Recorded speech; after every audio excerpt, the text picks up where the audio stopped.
పశ్చిమ గోదావరి జిల్లా ద్వారక తిరుమల శ్రీవారి కొండపై శనివారం ఓ మహిళ బైబుల్ చదవడం వివాదాస్పదమైంది. ఈ ఘటనలో సదరు మహిళతో పాటు ఆటో డ్రైవర్ మరో వ్యక్తిని దేవస్థానం సెక్యూరిటీ సిబ్బంది స్థానిక పోలీస్ స్టేషన్లో అప్పగించారు.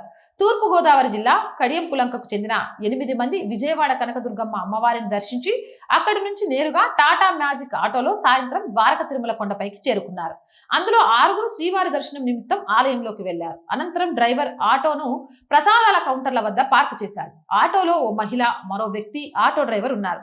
సదరు మహిళ ఆటోలో బైబుల్ చదవడాన్ని అక్కడున్న భక్తులు గమనించి ఆలయ అధికారులకు ఫిర్యాదు చేశారు. ఘటనా స్థలానికి చేరుకున్న దేవస్థానం సెక్యూరిటీ సిబ్బంది ఆ మహిళను, మరో వ్యక్తిని, ఆటో డ్రైవర్ ని పోలీస్ స్టేషన్ లో అప్పగించారు. పవిత్ర పుణ్యక్షేత్రాలలో క్రైస్తవ ప్రచారం నిషేధం అని తెలిసినాక కూడా బైబుల్ పట్టుకొని పోయిందంటే ఎంత ధైర్యం ఉండాలి. అందులో చిన్న తిరుపతి అంటే మామూలు విషయంలో కాదు. అక్కడికి బైబుల్ పట్టుకొని వచ్చి ఒకటి చదవగలిగింది అని అంటే ఈ క్రైస్తవ మాఫియా ఎంత సిగ్గు తప్పింది, ఎంత విచ్చలవిడితనంలో ఉంది అనేది క్లియర్ గా అర్థం చేసుకోవచ్చు.